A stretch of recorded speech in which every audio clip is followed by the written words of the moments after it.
yours. Sounds good. Yeah, okay. So I do like this. Oh, you see now, okay.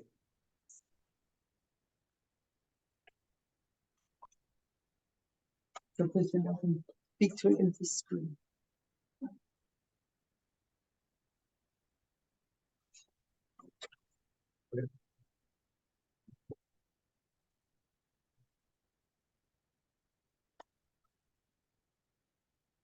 Okay, do you want me to go, or we're still waiting?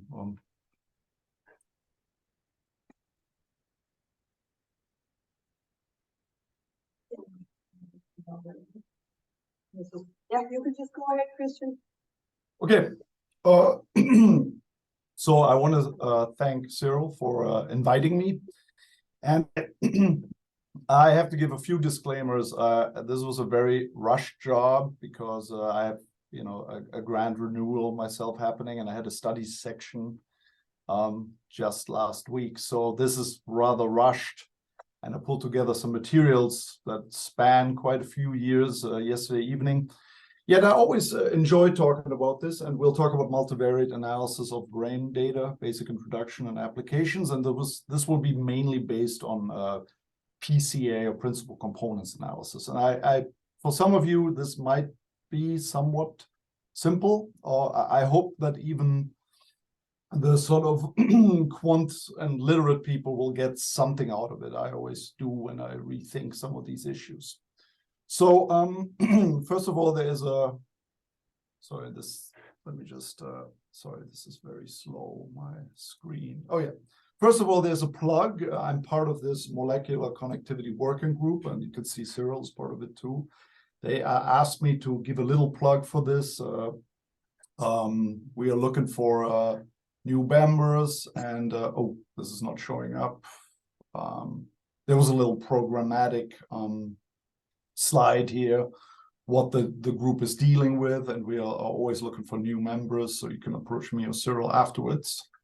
Oh, I see. I didn't realize this is staged through here. So it's a nice research program, and I think it has the advantage also to have a little more sort of biophysical validation than the fMRI connectivity.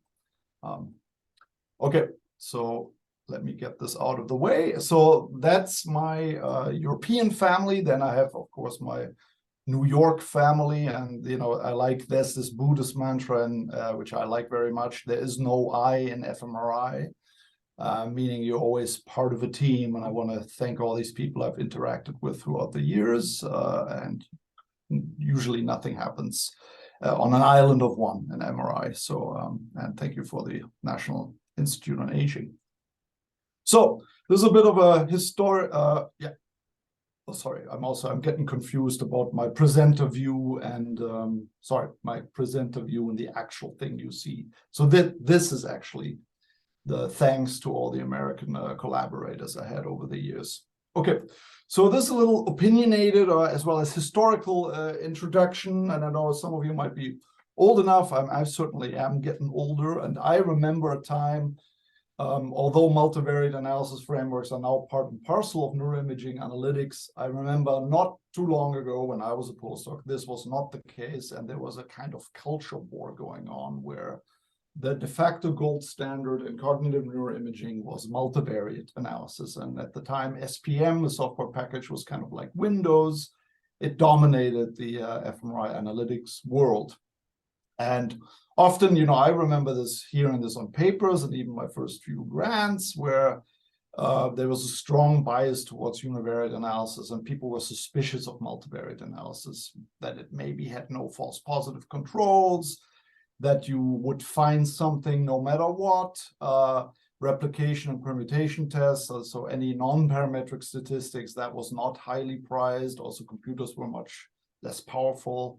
And multivariate analysis was seen as hard to interpret. And so there was quite a bit of effort, I remember, and debate, which one is better, univariate or multivariate analysis. And I remember at a talk I gave at Yale quite a while ago in 2008, I remember some biomedical engineering professor later talking to me and saying, I really enjoyed your talk, but I really don't get it. Why is there such a dichotomy? You know, it's kind of as if apples or oranges are fighting against one another. These are just different aspects of the signal. The whole idea of one is better than the other is kind of moot. So, and I had to agree with him, that's true.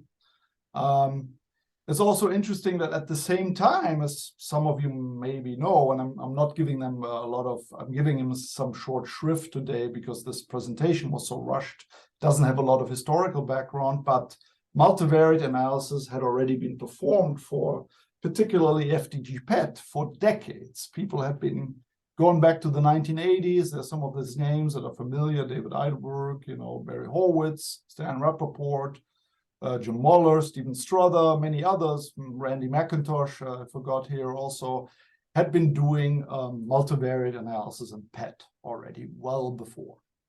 So it's a bit curious.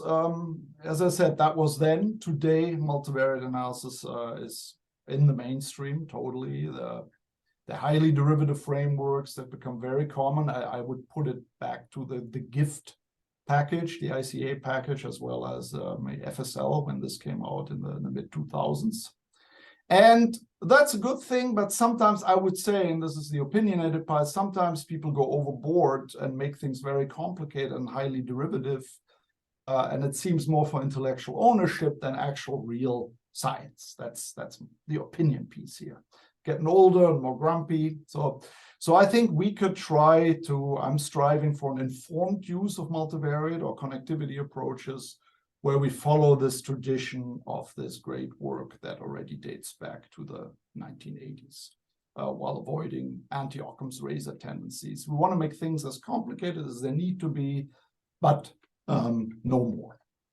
Okay, so let's start with some definitions. This is very basic. I'm going to talk today, I'm going to only have situations where it's cross-sectional data. So we got to have a number of voxels or ROIs, in other words, our regional unit of measurements. You can see these are the rows here in this array. This is an actual real data array from the task. You can see voxels here, and then we have number of participants. These are the columns, right? And you can see, let's recall the univariate mode of analysis. And I'm not saying univariate analysis is bad. There's still a place for that. We don't want to say one is better than the other. It depends on what your purpose is in your analysis. But let's recall the univariate analysis mode, where we usually run linear models row-wise. So within a row, we relate the signal to some design matrix, and we get parametric maps that would also be row vectors here, right? Then it's maybe good to keep in mind, just as a matter of very dumb dimensional analysis, we have rank deficiency. In other words, we usually have many more number of voxels than number of participants. I mean, there's some studies that now approach population or imaging where maybe that isn't so true any longer. This rank deficiency might be ameliorated, but I'm going to deal with medium-sized samples where this is usually the case, right? So in other words, many more rows than columns. And it follows just by dumb dimensionality that you can only pick n rows, and then you get something that's linearly dependent, right? So in other words, if you do univariate analysis and you correct for the number of voxels, you may be overcorrecting because that's not the true number of independent things that's going on in the data, right? There must be some correlation just by necessity because on account of this rank deficiency. And that already sort of gives a hint that maybe multivariate analysis is a good way to deal with these data, because we want to really get to the true data rank. Once we look at the signal, splitting it from the noise, our rank might even go lower. So maybe this is good to keep in mind. Sometimes that's surprising. And let's recall any multivariate decomposition it doesn't matter. You know, I'm going to talk about PCA today, but you could conceive of any kind of decomposition routine. We'll have, again, the data matrix here. We have a bunch of components, right? And then we have scores, or sometimes these are called mixing matrices. And our idea, the general goal is that we have a number of sort of very tangible components, usually as few as possible, and that the residual is really not so important, that we can split it off, right? So let's see an example here. Imagine we have 10 components. Then this would be the matrix representation. Here are these 10 components that are really brain images. Here would be the mixing matrix or the score matrix. And we have a lot of choices. I'm going to talk about PCA, which I think is the oldest and most compelling, but there's independent component analysis, you know, usually spatial in this domain. You could do some other things like non-negative matrix factorization. You could do PCA and then impose some oblique rotations. You could also make your own, right? I mean, whatever you come up with, you know, probably there's an algorithm who can implement it, hopefully even without stochastic variability. And for any kind of multivariate decomposition, I also like this caveat because that was maybe not so much today, but I've seen this in the early days of PCA and ICA. Don't confuse this mathematical convenience of decomposition with scientific meaning, right? These techniques, they're great, right? I mean, they work on any data array that you give, even if it is statistical noise. You'll get uncorrelated or independent components. But in order to make sure that this captures something that's mechanistically meaningful, you need outside validation. Yeah, that's what I would say. Yeah, so just looking at components and interpreting on account of their topography without this outside piece, I think that's kind of suspect. Right. Okay, and here I think, and maybe bear with me, I think it's maybe good also to recall what is PCA, and some of you probably have done linear algebra in college, some of you haven't, but it's good to maybe recall where this comes from. There's something called the eigenequation, and so that's really what PCA is doing. It's really nothing more than that, or nothing less. We are looking for vectors. If this is the covariance matrix, or the voxel by voxel covariance matrix, right, you can write it sort of as the matrix by its own transpose. If it operates on a vector, eigenvectors and eigenvalues give you this equation. So if you apply the covariance matrix, it's as if you just scale it, as if you just scale the particular vector, and you use this scalar eigenvalue. And that's, so in other words, that's nice because now you have found a basis, and we can write, this is for single eigenvalues, this is for a whole matrix of eigenvalues and eigenvectors. And if you have this eigenequation in voxel space, there's also a very convenient thing. If you just multiply the whole equations from the left with another transpose of the data matrix, you get another eigenvalue equation, and that's the eigenequation in subject by subject space. So now you're dealing with subject by subject covariance matrices and vectors, but the eigenvalues are exactly the same. That's very nice. That means you can deal, rather than doing eigenvector decomposition on a huge covariance matrix. You know, imagine you have 30,000 voxels. This would be a 30,000 by 30,000 matrix. You have to do this decomposition. You can go to the dual space, as it's called, and that's, imagine we have 200 subjects. Now you're just dealing with a 200 by 200 matrix, much more tractable, right? So that's where it comes from. Here I'm explaining the notation again. We have subject eigenvectors, voxel eigenvectors. These are real brain images. And then we have this diagonal eigenvalue matrix. And you might also have seen SVD, or singular value decomposition. And that's kind of the same thing. It's just writing the data matrix as this product of these three matrices, you know, and the two are interchangeable. So, okay. So in other words, you can also write this in a different way, but I like this way of writing it. You're expressing the data matrix in terms of score vectors that are dependent on subject only, right?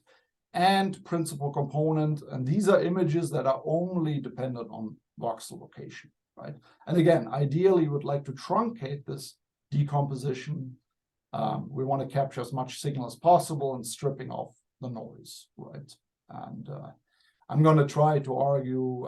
Actually, let's move on. Okay. So that's some other things. And again, people might be familiar with this, but the scree plot, that's a nice visual heuristic. That's very important. When we plot these eigenvalues, they give you the amount of variance accounted for by each principal component. And we've normalized them such that they sum to 100%. Here you can see this. And I made up some data here. I chose 10,000 voxels. That's totally random. And 800 people. And I picked 10 components, 10 sources of variance. And I added Gaussian IID noise. And you can see the scree plot. You can see a nice sort of shoulder here. You can see those 10 components. They contribute quite a bit of variance. And then the whole thing drops to almost nothing. So you can see nicely here, that's a nice way of splitting off the signal from the noise. Usually it's not that clear cut. It's also good to see what happens if you have pure IID noise, where I take the whole data array and now permute for each subject. I permute these voxels totally randomly, so we're making random noise. You can see now you get a flat line, right? And it's roughly, each eigenvalue is roughly just 1 divided by 800, you know, so in other words, equal amounts of variance. There's absolutely no structure in there. So it tells you there's something, there's no signal in there. So yeah, the kink in the scree plot, usually it isn't that obvious. And then there's a whole field, I mean, many people, all kinds of intellectual sophistication, whole careers go on principles to select subsets of principal components. And, you know, you can do, I often use the archaic information criterion. You can use Bayesian information criterion, minimum description lengths, all kinds of other things. You can use algorithmic techniques like n-fold cross-validation. There's no right or wrong way, right? Ideally, you wanted to keep it computationally as minimal as possible. Okay. Oh yeah, one more slide from the molecular working group, and this comes from courtesy of Igor Yakushev. This is a nice demonstration that he did where he had fMRI data and resting PET in the same group of subjects. So he could compare directly the scree plot, and you can see that PET gives much better variance concentration than fMRI, which is also one argument why PET might be more replicable. The findings in PET might be more replicable than fMRI. You need fewer principal components to construct a meaningless pattern that then shows replicable brain behavioral correlations. Okay, so this little interlude. Okay, let's do a little more PC didactics. I think this is often, I find this helpful. People have found, in my experience, some people find it helpful, others find it more confusing, but let's recall there's a clear geometric meaning to principal components. Let's make up this toy data set. And now we only have 2 voxels. You can see here, this is the cloud of data points. There are 300 points in there. And you can see, you know, if you do with MATLAB or with anything else, you do PCA, you get these eigenvectors here, right? And you see they're orthogonal to one another. That means really there is a right angle, and this points into this is because the cloud is elongated. This captures the first source of variance, the major source of variance, and then this is the second source of variance. Now, what happens if you do a prior data reduction? Imagine, you know, many techniques, you know, multivariate linear models, canonical correlation, partial least squares or so. Often you're doing something to radically reduce this data array. Imagine here, I assumed there were 3 conditions. I had a behavioral seed, and I just computed correlation images. I scaled them so you could see them clearly here. So now these 300 images got reduced to 3, right? And you can see what happens with the covariance structure. What was PCA1 before now gets rotated. That's our new PC1. And this is PC2. So pre-transforming linearly the data can really change the covariance structure radically. And you can see here also, here's the basis of this is the eigen basis before the transformation. This is after the transformation. And it's good to keep in mind, we're now doing PCA over 3 brain images. These are correlational images, but we're looking for the major source of variance across 3 correlation images rather than the raw data. So it's and this is opinion, I say opinion, my opinion is, don't reduce the data so radically, or, should have very good reason for doing it. I think it's maybe better, don't reduce before the PCA, select principal components afterwards, rotate them so that they predict behavior. You can see why it's attractive maybe to do this, this radical reduction or pre-transformation. It makes things much easier computationally. Now you also have a whole inferential framework, maybe you have latent root tests or other things to deal with. It might make you feel more comfortable psychologically not to have to pick principal components later. But I would say you be careful what you do, because you might be throwing out the baby with the bathwater. You might be losing important signal that you hadn't appreciated beforehand. Okay, by the way, anybody could interrupt me anytime. Just if there's a natural juncture, just don't hold back. Okay, so let's look also at a very brief, I got to hurry a little bit. Let's look at a brief excursion to a didactic article that's a while ago. Here's just to show PCA in action with a very simple pixel rather than voxel example. Imagine we make a data array. We have this pattern. We can see these 2 adjoining square of high loadings, 1, and then we have 0 surrounding it. And we're making, imagine, this is all synthetic data. We have young people and old people, and the old people will express this pattern to a higher degree than the young people. So we multiply this times the score vector, and we also add Gaussian pixel noise. It's IID, so each of these 10,000 pixels has noise superimposed. And then we can see what happens if you crank up the noise. You can see here, if you do a t-test, at some point, the noise is strong enough, you're drowning out any signal and you get no results any longer. Whereas the PCA, though, does still give a good separation. This is the first principal component, and our component image sort of respects that adjoining square structure. You see there's some noise in the loadings, but you can still clearly recover it. So this is a case where you can see how PCA can work. And in full disclosure, I'll say the distributed nature of the activation is the key, right? If you just had focal activation with a small ditz here of white and everything was black, then this probably wouldn't work quite as well. But if you have subtle distributed brain patterns, multivariate analysis is probably the way to go. Okay, this we can maybe skip. Now I'm going to show some, my thing is I want to show really good empirical data rather than give you toy examples. Let's look at real data and test out some of these ideas. And as I said, I have not worked with PET data for a long time. Let me take some fMRI task. For all practical purposes, it will be treated in a similar way. We have 290 people across the whole age range. Age won't be considered here particularly. And we have 3 fMRI tasks that try to capture fluid reasoning. So these are recognition versions. So they see a task and they select a response out of an array, and we have a whole block design. So there's no particular fMRI event-related design.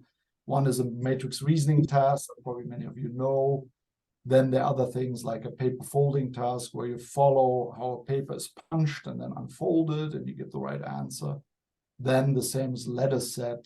Letter set, you have 5 groups of letters and you need to figure out the odd man out. There's a rule by which these letters are grouped, and one group is wrong, and you're supposed to figure this out.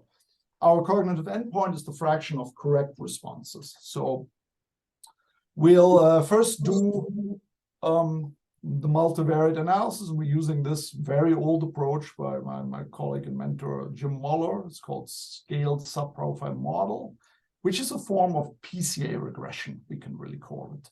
You do a PCA in the data, you fit the cognition, and you make a corresponding pattern that goes along with the best possible correlation. So the pattern score maximally correlates with the cognition in the training sample. And then in held out data, you can just check how well does this pattern account for the cognitive endpoint, right? And we'll contrast this. Yeah, so the whole point is, this is kind of a schematic. We want to get pattern scores. Here is the topography that we get. This is, again, mock data. It's not real. But ideally, our pattern score will correlate with cognition. And not only in the training sample, but we'll test how well it correlates in the held out data. And in order to have a reasonable non-strawman univariate comparison, we also do univariate regressions. Here we just do voxel-wise regression. You know, we regress. And what I did wrong here is we have this is correct. Normally you would have the cognitive endpoint as an independent variable and the brain data as the endpoint, but I switched it around. So we'll do this regression. We get two brain maps. One is a slope image, one is an intercept image, and now we can predict out of sample the cognitive endpoint, and we have a prediction for every voxel.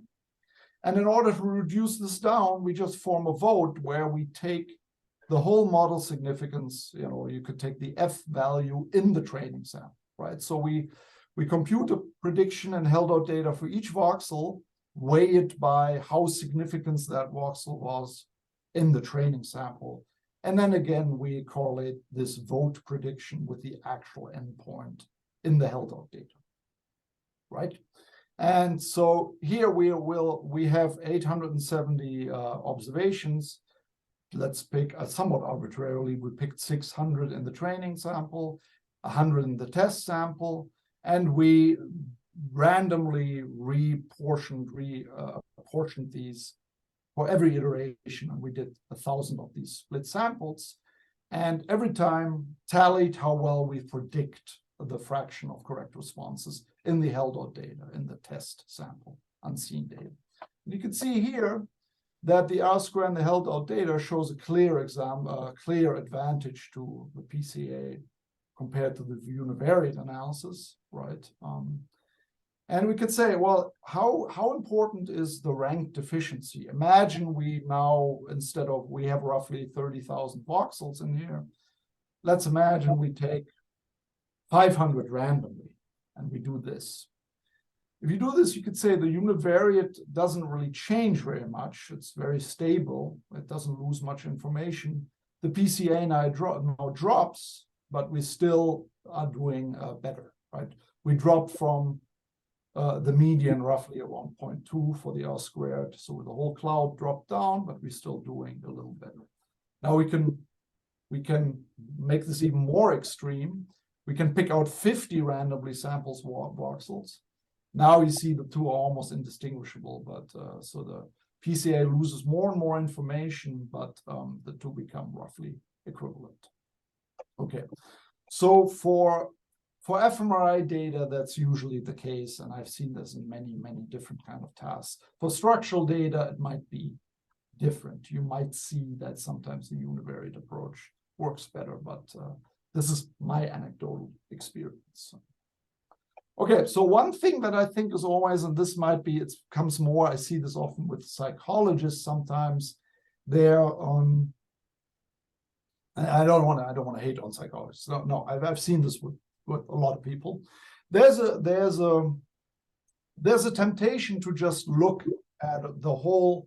Let's say we take the first principal components. Let's say look at the first 20, and here I showed you the correlation spectrum of the first 10 iterations. 10 different training samples. You can see these 10 different colored curves. And for every principal component, I just recorded how well does that pattern score of the principal component correlate with the cognitive endpoint, i.e. the fraction correct in the training sample, right? And you can see there's lots of variability here. And I just want to bring this to people's attention. That's easy to forget, right? You can see some components are fairly stable. Here, PC4 is always showing good correlation with the endpoint. Then there's some other ones, for instance, PC10. You can see here, sometimes there's really big, very, very strong correlation, right? This is the decadic logarithmic p-value, right? So the higher the value, the better. Sometimes there's poor correlation, right? So if you have to be aware of sampling variability for the PC structure. And imagine, and sometimes what people want to do is pick single components. Imagine we find in our particular sample, oh, PC10 really has a really excellent correlation with the outcome. Let me take that. If you do this, then, and then again, let's repeat this out of sample replication, you could see that the component by itself doesn't really predict the outcome very well at all, right? You could see, because what holds for the training sample also holds for the held-out data. So what we're really doing is overfitting. We're picking a very, very small variance component, although it looks good for a particular training sample. When we try to replicate out of sample, it really doesn't work very well at all. Whereas we can protect ourselves a little bit by taking a whole set of principal components. So we do the behavioral fitting with the first 10 and get a linear combination. You see you're already doing much better, right? That's really a plea. Don't pick single principal components. Ideally, pick a best fitting set, and you can determine with some of these information criteria or cross-validation, how big that set could be. There's also another one. If you look at the topographic similarity, let's pick 100 of these patterns and look at their inter-pattern similarity. You can see that for PC10, you can see there's terrible inter-pattern similarity. I mean, we get a correlation that's really centered on 0, and really there's really nothing in here. Whereas if we do this linear combination, we also get in something that's much more stable. These patterns look much more alike. Okay, so let me give you a few broad takeaway points. PCA regression, or what's called historically the scaled subprofile model technique, achieves better held-out replication in this particular fluid reasoning task than univariate analysis. This, in my anecdotal experience, works very well for lots of other tasks. I'm not showing you the data, so you have to trust me on this. As we've seen, if you reduce the rank deficiency, it degrades the multivariate predictive utility, whereas the univariate prediction was kind of stable. So usually in functional data, however, in my hands, multivariate analysis still performs better.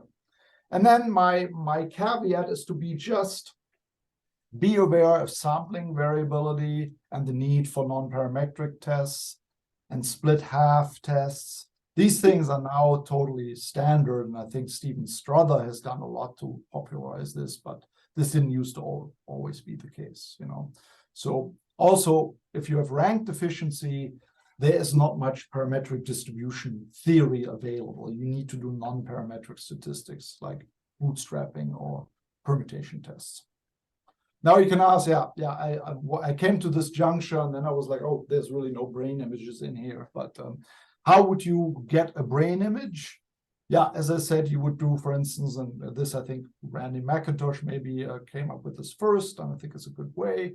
You can do bootstrapping or semi-parametric bootstrapping. Imagine we write this whole technique, the SSM technique, as a sort of pseudo function, right? We perform this algorithm, we have the data array, we have the cognitive endpoint, we get a pattern. Then you can do this on resampled data. You resample with replacement to try to estimate the population variance. And you do this 100 to 1,000 times. Here I did it 500 times. And you compute some kind of robustness map. you observe how variable the bootstrap, these patterns are for each voxel, how variable is the loading around the point estimate, right? And you can compute a z statistic, and then you can threshold it. You can see it here. I did this now for the whole data array, so not split halves anymore. You know, these are 870 observations. You can see this is our map we get. The red loadings means increasing activation with better accuracy. Green means decreasing activation with better accuracy. And for comparison, also of the univariate comparison. Threshold at FDR, threshold of 0.05. And you can see some things are similar, although there are also some slight differences. So this is how you would get a kind of T-like visual threshold map, you know, with bootstrapping. Okay, so this is I just have some select applications where I just show some papers. We can truncate this and stop exactly at 20 before, or this is not very much more to show. And again, you know, as I said, there are many people have done a lot of good work. David Lyleworth has many papers on pattern derivation. Parkinson's, very good replication out of sample. I just give you some, again, this is very self-centered, but out of convenience because that's what I had readily available. Here's some early papers. Here was the technique for 015 PET data for early Alzheimer's. And we had, you can't see this very well, we had some controls, we had some Alzheimer's, and then we had these, what's now called MCI subjects that had either clinical dementia rating scale of 0 or 0.5. So there's a clear ordering of severity of the disease. And this could be used with this technique to derive a pattern. And it also happened to correlate with other endpoints, like the more the people expressed the pattern, the worse their mini-mental status examination was. Same with the selective reminding test. So that's maybe not so impressive because this is all doing training sample statistics, and the training sample was low here. This is from a while ago. But I think there's a nice replication story when considering these MCI subjects several years later. If you had some variable follow-up time, you saw that the people who expressed this AD-related 015 pattern to a higher degree, they declined faster. So that was there's an interaction here. You can see the solid line. These are the high and the median split. These were the people who expressed it to a higher degree than those folks. So that was a nice replication. Then there's another very early ASL paper from a while ago. You can see here again, this is the training sample. You can see there was a pattern expression where Alzheimer's showed this to a higher degree than healthy controls. Here, the positive and negative loadings, it's kind of not very nice. But then there was an attempt of split sampling procedure where we split this very small sample into a training data set and a test data set, and computed a ratio of the T statistic as well as the area under the curve. And we did this for the multivariate pattern as well for the most significant univariate area that shows the biggest signal drop. And you can see here, this is a little bit of an unfair comparison. We didn't do a vote predictor, as I said before, we only picked one area. But you can see that the ratio of test versus training performance is much better in the multivariate disease marker than in the univariate disease marker. I have some other paper. I had some paper in 2008 where I had a big, for the current time. At that time, it was a large sample where I took data from Munich as well as Michigan and did the same thing, but the pictures were not very impressive. But as I said, there are many other applications. PCA, I think, in resting, particularly FDG PET, has really worked very well and preceding my career, already going back to the early 1990s and 1980s. So, okay, let's have some conclusions. We have, I showed that with this particular multivariate technique with PCA regression, or SSM as I called it. I think it's a nice thing to do. It marks the most basic complication of traditional univariate analysis. It's a shallow technique, i.e. there's no iterative estimation of anything. You do it in one shot. And it offers relatively easy inferential statistics. As you've seen, all of this is not difficult to do, and it goes reasonably fast. Even on my laptop, I can do this very quickly. And it also gives nice topographic information that's easily rendered and interpretable. I think it's attractive still for medium sample sizes. These are samples of several hundred, right? We're not in the thousands yet, so arguably we might not have enough data to fit convolutional neural networks or really do deep learning. But we also, and I didn't talk about this today, I didn't want to complicate it too much, we have simple ensemble methods like bootstrap aggregating or boosting. So simple traditional machine learning ensemble methods could also be brought to bear. And I have found that sometimes these even expand the predictive utility, even when you have low signal to noise ratios. So I think this is a good framework to keep in mind, even as a good reference benchmark to evaluate more complicated, more powerful things. And the one throw out to the PET community in particular, I didn't talk today at all about dynamic PET, but very soon you will have intra and inter-subject variability that you have to deal with, but also that's an exciting opportunity to see how the two relate and how connectivity might show or not show ergodicity. Okay, that's my conclusion for today. Thank you for your attention. Again, slight apologies for a very, very, very sort of rough and ready presentation. Hopefully you got something out of this. Thank you.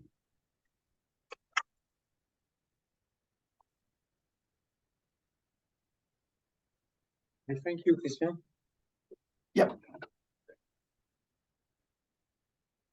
So, do we run out? I can't see mine. Christian. Or is mine on? Okay. And mine was